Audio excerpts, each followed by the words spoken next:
Marvel's 1998 film Blade has been credited with revitalizing Marvel movies. At the time, Marvel was in bankruptcy, and that led to them selling the movie rights to many of their properties. It was this unfortunate circumstance that led to the live action debut of Blade, and the film's success led to the first generation of Marvel movies, which would also lead into the MCU. In this video, I will be reviewing the 1998 movie Blade.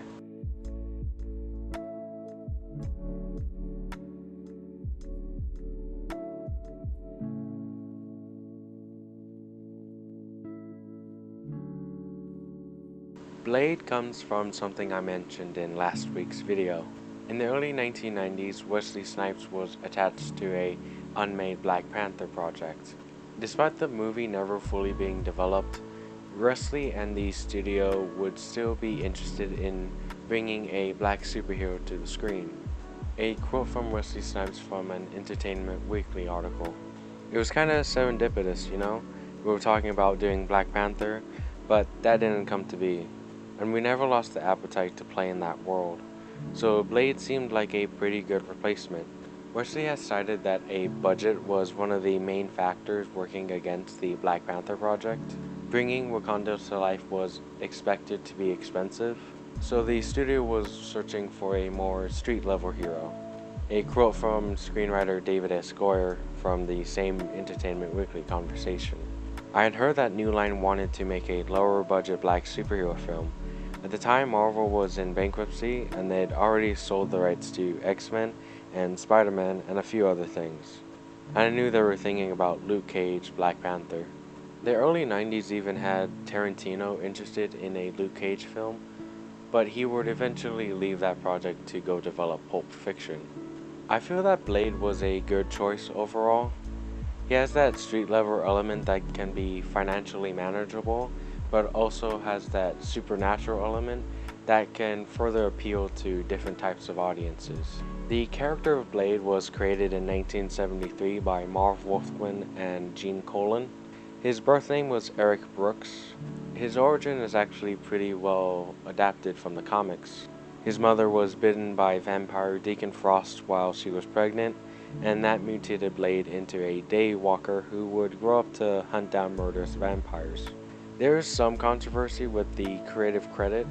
Marv Wolfman felt that he deserved compensation for the use of the characters he created, Blade, Deacon Frost. Marvel, however, tried their best to keep whatever money they had left after the bankruptcy, fighting Wolfman's claims, escalating in a lawsuit that Wolfman didn't want. Wolfman did eventually settle and had his name in the credits of the film. The comic book industry has a tragically long history of treating creative consultants and employees poorly in terms of credit and many other ways. There is still mistreatment of creators when studios adapt a character.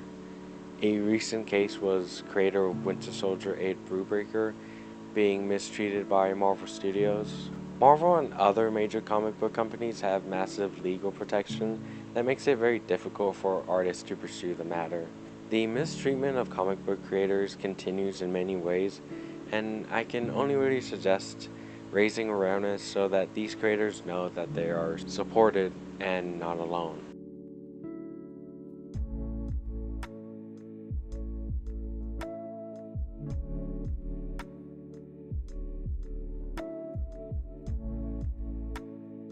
Blade is one of those first solo movies that aren't structured like the traditional origin story.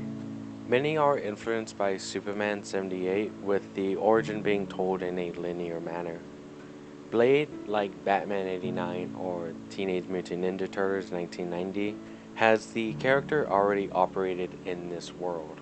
We see that wonderfully executed in the opening action scene. The vampires react to Blade as an infamous vampire killer.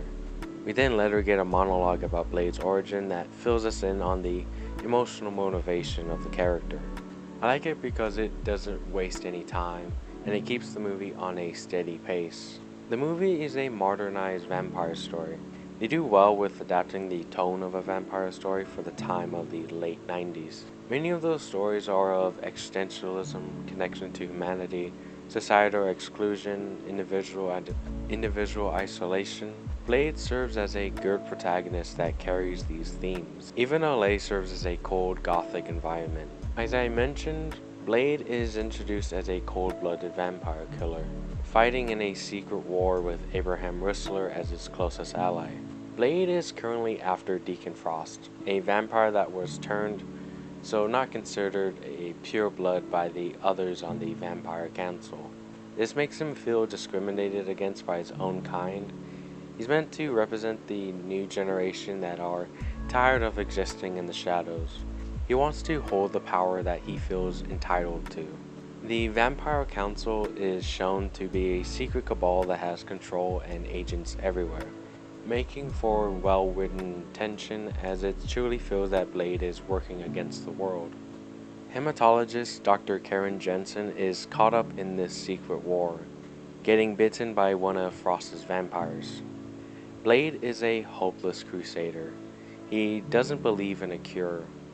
Once bitten, you're done. Any connection to humanity will be lost and you'll lose yourself to the thirst. But when Blade sees Karen, he subconsciously sees a chance for him to, in a way, save his own mother. His last sliver of hope, his last connection to his humanity. Karen does develop a cure that can save humans who were bitten. I feel like this would have been best brought back up if Blade hit Frost with it, like Magneto in Last Stand, stripping his enemy of the power he was so fixated on, stripping him of his self-imposed superiority, making him feel powerless as he did with Blade. I'm not a fan of the Blood God plot. I think the inclusion of the ancient vampire prophecy does bring in a level of classic horror lore that is nice, but I don't think it's well incorporated in the film. I think that the Blood God plot is a bit big for this first movie. And then also the indirect prophecy that Blade is the chosen one. I'm just not a fan of the chosen one trope. If they wanted to save money, they could have just made a simple revenge story, but they took a chance and I think it still works. It doesn't ruin the movie or anything, I just think they could have done a simpler plot. When Blade is caught by Frost, he is stripped of his humanity. He's lived his entire life in both worlds and neither at the same time. He's isolated, living with the purpose of protecting a society that doesn't really accept him and one he doesn't really care to be a part of. It's a sacrifice that comes with being a daywalker. Even though he has the strength of a vampire, he's still hindered by the thirst, surviving on a serum that sedates it, but it's not gonna last forever. He's been trying to distance himself from the vampiric monstrous side of himself, but he's also been neglecting the human side of himself as well. He's still even willing to risk fulfilling the prophecy to get his revenge against Deacon and save Karen. I think this does come from him drinking his own Kool-Aid as he does think he's the best at what he does, and he does prove that he is. While in Frost's confinement, Blade indulges in the vampire side in order to survive. He manages not to lose himself to the thirst because he still has that one connection to his humanity, finally able to walk in both worlds, unafraid of his vampiric thirst and human vulnerability, now able to continue his path with a new perspective on his own identity. I feel that the movie kinda ends abruptly, but manages to leave it so that you know Blade's adventure is not over yet. He still has a purpose that he's going to fulfill.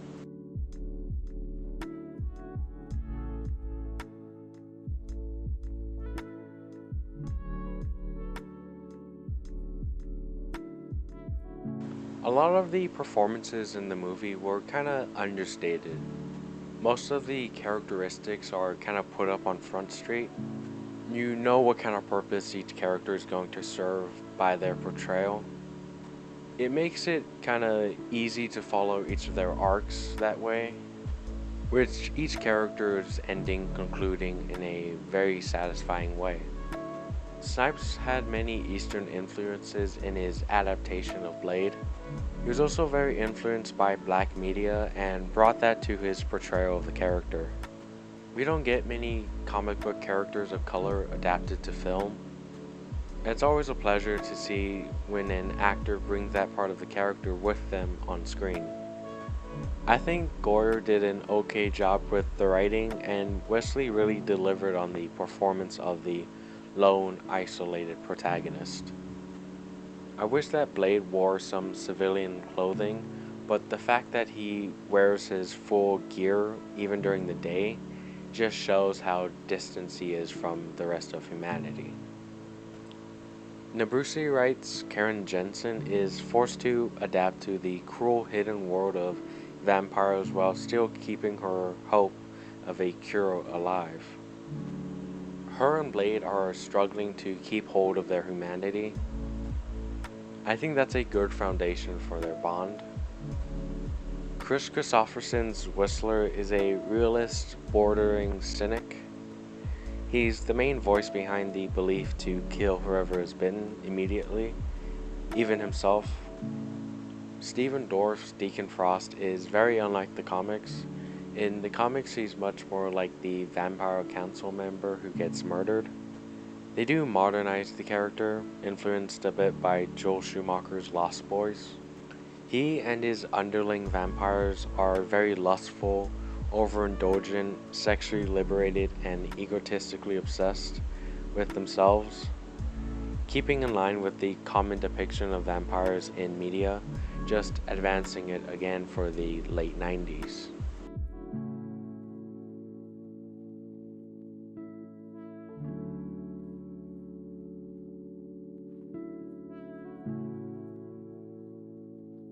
"1998's Blade is credited as the genesis of Marvel movies, still high on many people's lists. I think it does deserve to be admired.